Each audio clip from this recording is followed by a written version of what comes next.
Here's I just watched a really interesting video. Years ago, I did a video where I was making something, and in the process of this making something, I used a file. And there are those who think that if you back drag a file back over here, that you're ruining your file. And nobody who back drags a file actually files with it. You file on the forward stroke, and like me, some people rest the file on their work as they back drag it. There's no real pressure on it. It's just so you can keep your file on your work, so you're prepared for the forward stroke.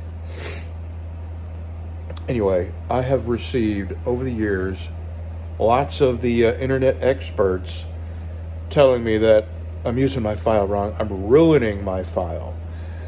I haven't done any real experiments to prove this. They're just repeating stuff that they've heard. And I am reminded of this fallacy that all Harleys leak oil. If you've been around any length of time, you'll hear this fallacy repeated over and over. Harleys leak oil. And the ones that say that don't own Harleys and know nothing about Harleys. There was a period, and early Harleys, before any manufacturer had mastered gasket or gasket material. And then during the AMF years, when AMF owned Harleys did leak oil. They cut corners, they had terrible gaskets, and then Harley eventually bought Harley back.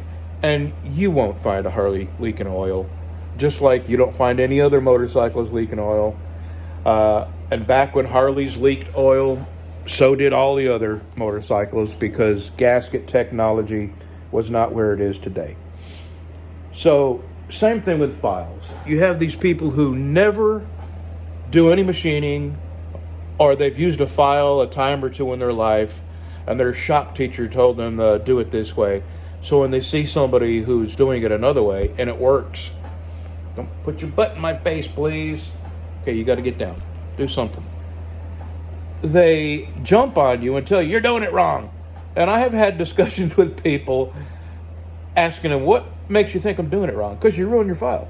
Well, I've had files for years and done it this way and haven't ruined them. And I can prove it.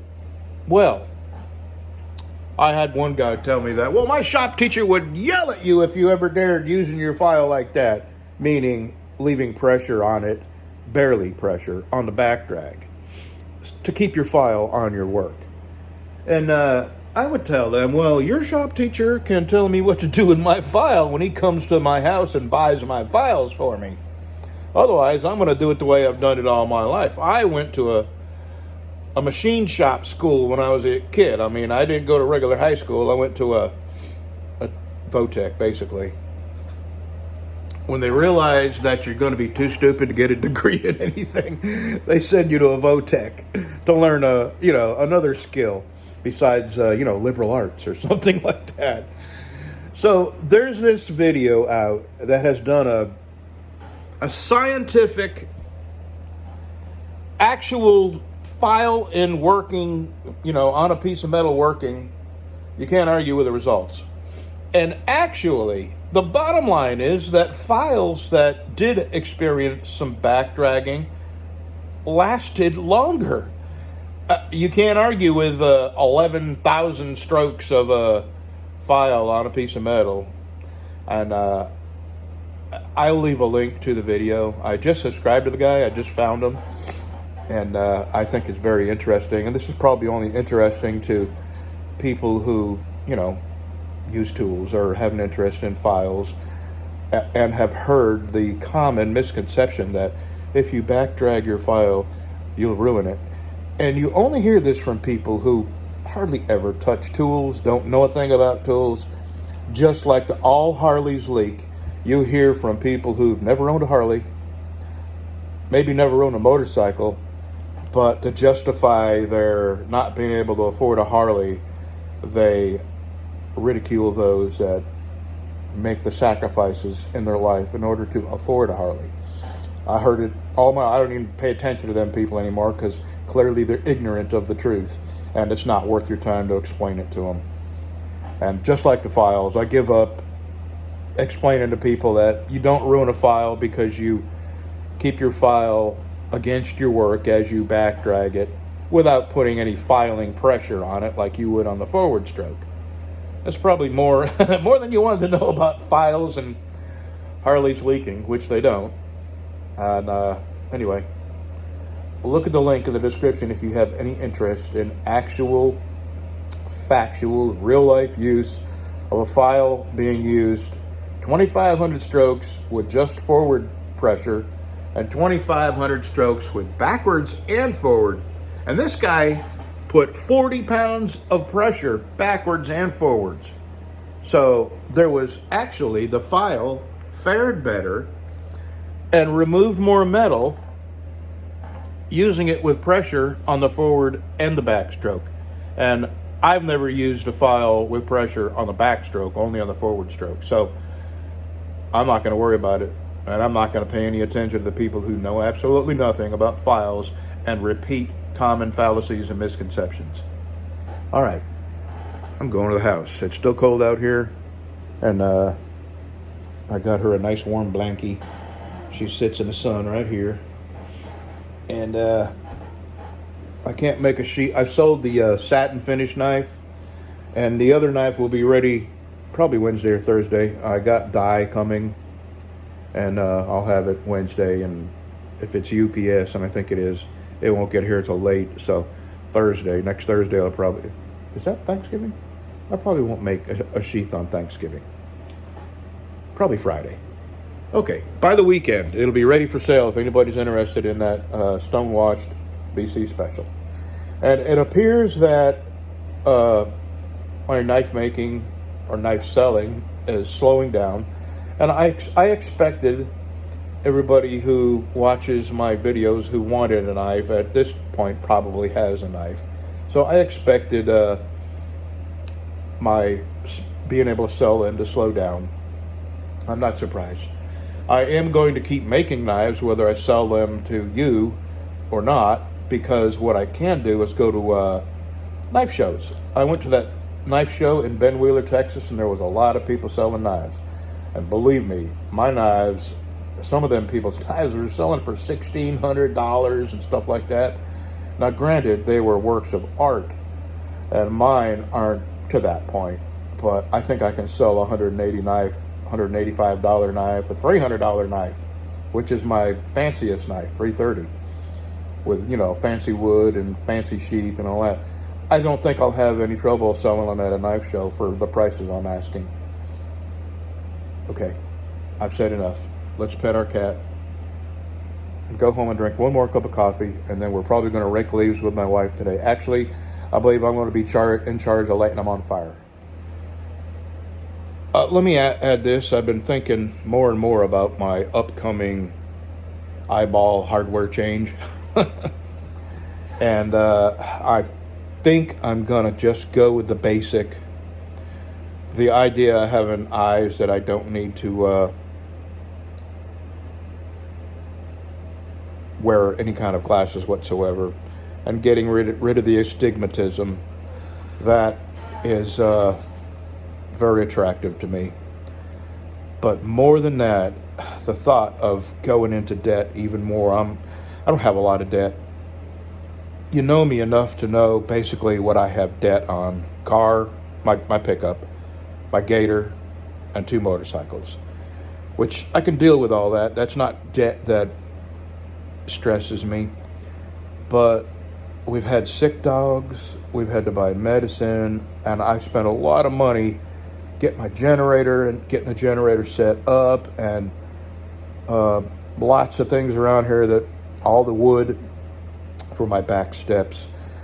Anyway, my wife and I, for the first time in a long time, have credit card debt that is going to be manageable and we can pay off fairly quickly. I mean, you know, within 8 months or so, if I don't take on any more debt. And the thought of, you know, at my age, how many years do I actually have left? I'm a fat guy. I'm probably always going to be a fat guy, so that takes some years off my life. I am dieting, and I am off my metformin because I've stopped eating junk, basically. I just eat meat and vegetables. So how many, the return on investment for $6,000 worth of eyeballs. And then I've done some reading about the multifocal lens, and I'm not sure that I like the idea of basically having glasses built into your eyeballs that you can't remove. And it's, it's a little bit scary to me in my mind. I hate glasses, and I like to be able to take these off because I look so much more handsome without glasses. But the worst case scenario is that when this is over, I'll have the black, gray cloudiness taken out of my eyes, which will really improve my eyesight. And I'll still have an astigmatism, and I'll have to wear reading glasses, which I can live with. The astigmatism affects me, and I got to unhook my cat. She's hooked. So maybe this wasn't a good idea, huh? Maybe that fuzzy blanket wasn't a good idea. So anyway, I decided I'm not going to get the very expensive one, so I'm going to do the basic package. I'm not even going to do the mid-tier, the $1,700 per eye, because all it would do is remove my astigmatism. And the only time the astigmatism really affects me is when I'm shooting through a scope. And how often do I do that? If I get my cataracts removed, I'll be able to do the thing I like doing most, right here, being able to see what I'm working on. And I'll just keep buying readers, or maybe I'll just break down and buy a really good pair of, professionally. Whoa! Good Lord! I tell you, I have 3 dogs that fart, and none of them are anything as bad as a cat fart. Sweet mother of God, my eyes are. You're gonna give me a nosebleed, man. Jesus, I gotta go.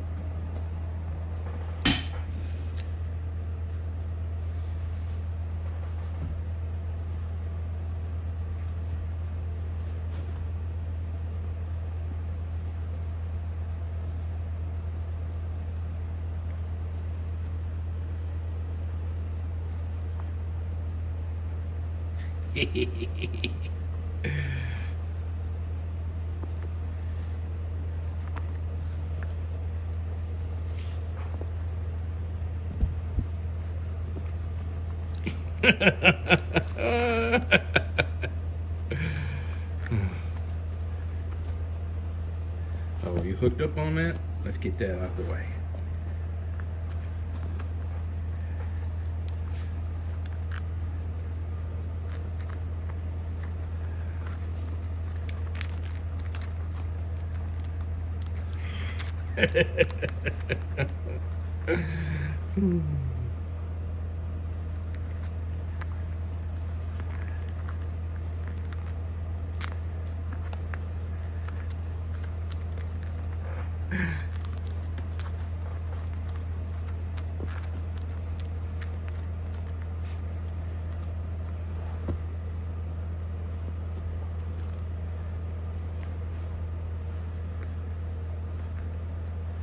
You're almost as good as a dog, but you don't fetch. You don't fetch.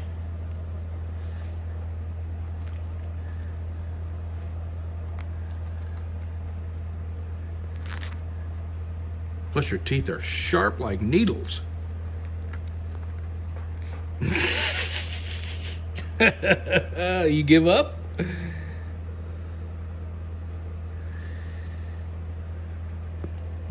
Oh, now you're gonna come claw my face. Okay.